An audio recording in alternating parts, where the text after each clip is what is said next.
దేనికోసం ఇస్తాం సార్ చెప్పండి.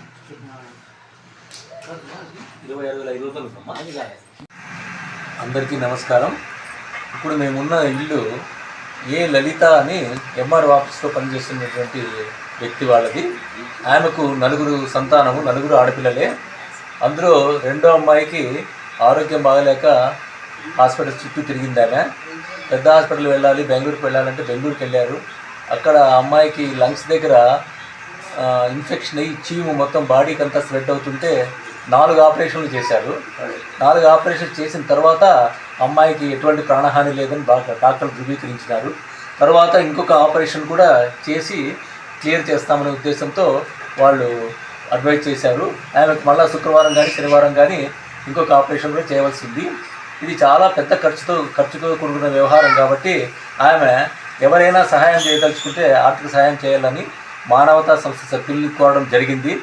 మేము మానవతా సభ్యులు ధర్మవరం మానవతా సంస్థ తరఫున 5,000 రూపాయలు, అనంతపురం మానవతా సంస్థ తరఫున 5,000 రూపాయలు, తర్వాత అనంతపురం మానవతా సభ్యులు ఒక 2,000 రూపాయలు ఇచ్చారు. తర్వాత మా కార్యవర్గ సభ్యులు, మిగతా మానవతా హృదయం గల మానవతా సభ్యులు కొంతమంది డొనేట్ చేసిన మొత్తం అంతా కలిపి టోటల్గా వాళ్ళకు 32,500 రూపాయలు ఈరోజు అందించడం జరిగింది. భగవంతుడు ఆ అమ్మాయికి అతి తొందరగా సంపూర్ణ ఆరోగ్యం చేకూర్చాలని మానవతా సంస్థ సభ్యులు అందరూ కోరుకుంటున్నాం. ఈ సందర్భంగా మేము పెట్టిన ఈ అభ్యర్థన మేరకు స్పందించిన దయాత హృదయులందరికీ మానవతా సంస్థ తరఫున ప్రత్యేక ధన్యవాదాలు. అందరికీ నమస్కారము. నాకు 4 ఆడపిల్లలు ఉన్నారు. నేను ఎంఆర్ ఆఫీస్లో జూనియర్ అసిస్టెంట్గా చేస్తున్నాను.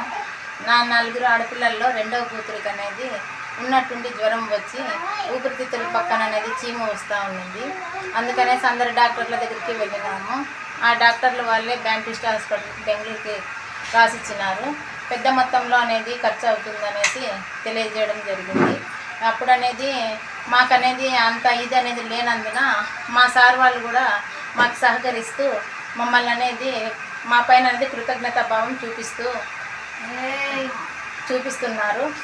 అందుకని నా బిడ్డ అనేది ఆయురారోగ్యంతో బయటపడుతుంది అనేది నమ్మకంతో నేను అనేది ఉన్నాను.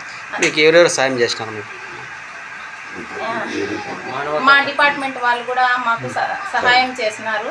మా డిపార్ట్మెంటే కాకుండా పక్కన ఈ మానవతా సంస్థ వాళ్ళు కూడా స్నేహపూర్వకంగా వాళ్ళు కూడా నాకు అనేది సహాయం అనేది చేసినారు. ఏం చదువుతున్నాం? ఆయన పేరు? ఆ అమ్మాయి అనేది డిగ్రీ అనేది చదివింది. నా కూతురు పేరు వచ్చేసి లోకేశ్వరి సార్.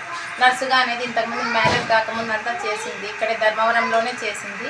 కానీ మ్యారేజ్ అయినప్పటి నుంచి పెళ్ళి అయినప్పటి నుంచి ఏం జాబ్ చేయలేదు, ఇంట్లోనే. అతని భర్త వచ్చేసి సత్యసాయి వాటర్ దానికి లైన్మెన్గా చేస్తున్నారు. ఇద్దరు ఒక బాబు ఒక పాప ఉంది. అందుకని ఇప్పుడైతే ఆ అమ్మాయికి ఆరోగ్యం అనేది బాగుండాలనేసి మేము అనేది అందరం కోరుకుంటూ ఉన్నాము.